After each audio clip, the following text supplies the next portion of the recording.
Baik, kita akan membahas kaitannya dengan dampak sosial informatika. Ini untuk informatika kelas 7 SMP Negeri 2 Muntilan. Makna masyarakat digital. Masyarakat digital terdiri atas dua kata, yaitu masyarakat dan digital.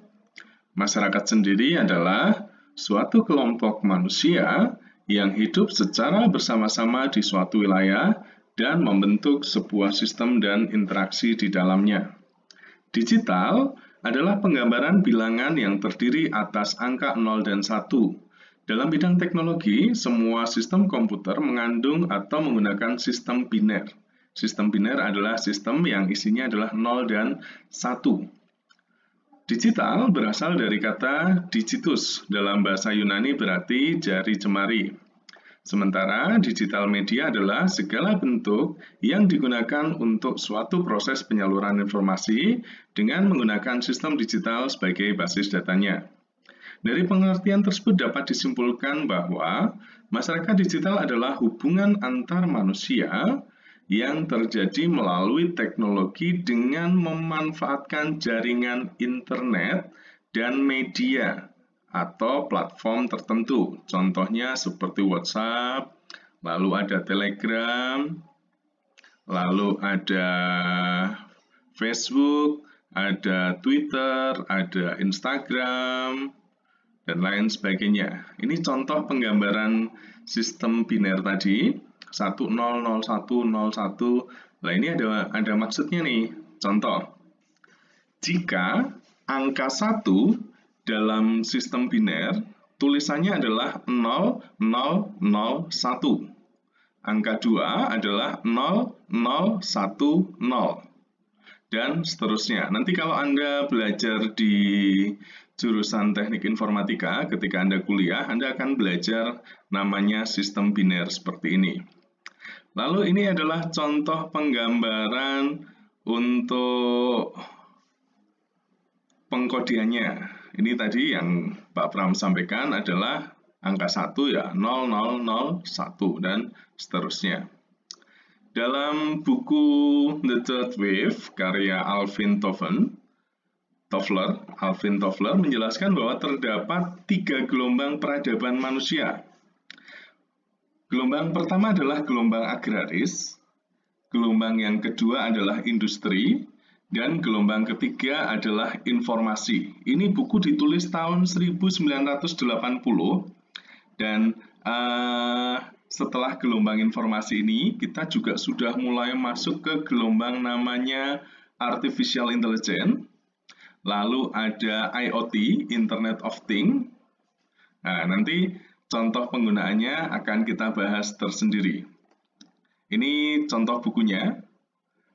Jadi sudah diterjemahkan ke banyak bahasa. Nah, ini beliau Alvin Toffler. The Third Wave. Nah, saya jelaskan yang pertama ada era agraria. Pada gelombang pertama yang berlangsung tahun 800 sebelum Masehi hingga 1500 Masehi, ini adalah era agraria. Manusia bergantung pada teknologi pertanian yang masih sangat tradisional untuk memenuhi kebutuhan hidup mereka. Dalam era ini, tidak ada teknologi mutakhir yang serba instan seperti yang kita jumpai sekarang. Mereka masih menggunakan berbagai hasil alam berupa sinar matahari, angin, air, hewan buruan atau ternak, dan bentuk alam lainnya. Teknologi yang digunakan dalam gelombang pertama ini sangatlah sederhana, yakni berupa kincir angin, kincir air, kincir angin, pengerek, pengungkit, cangkul, garpu, dan lainnya. Teknologi pada gelombang pertama ini berfungsi untuk membantu menyelesaikan pekerjaan agar tidak terlalu berat. Penggunaan teknologi pada gelombang pertama ini juga tidak mencemari lingkungan sehingga keseimbangan alam dan ekosistem tetap terjaga dengan baik. Pada era agraria ini, komunikasi tidak secanggih sekarang. Komunikasi pada manusia di gelombang pertama ini sangat sederhana. Kebanyakan komunikasi dilakukan secara lisan atau dengan langsung bertatap muka. Untuk pengiriman surat atau penyampaian pesan jarak jauh biasanya dilakukan dengan mengirim pesan atau hewan pengirim pesan seperti merpati untuk menyampaikan pesan yang jaraknya jauh. Lalu yang kedua adalah era industri dari tahun 1500 Masehi hingga 1970 Masehi. Pada era ini, masyarakat yang ada di dalamnya jauh lebih berkembang dibanding dengan masyarakat pada gelombang pertama. Perekonomian masyarakat jauh lebih maju, perubahan kemajuan ini tidak terlepas dari peranan revolusi Perancis. Jadi kalau Anda di pelajaran IPS ada materi revolusi Perancis, salah satunya ini kita masuk ke era industri. Salah satu perubahan yang paling mencolok adalah munculnya berbagai macam kemajuan dalam bidang industri. Banyak muncul penemuan baru yang membantu berbagai macam pekerjaan sehingga pekerjaan jauh lebih cepat dikerjakan. Hasil produksi yang keluar juga jauh lebih banyak dibandingkan dengan penggunaan teknologi sebelumnya. Pekerjaan masyarakat yang dulunya adalah bertani, bergeser menjadi pekerja pabrik yang jumlahnya meningkat tajam. Pergeseran lain pada era industri adalah pendidikan yang sebelumnya kebanyakan dilakukan di rumah, kini telah bergeser menjadi pendidikan formal yang diadakan di sekolah umum.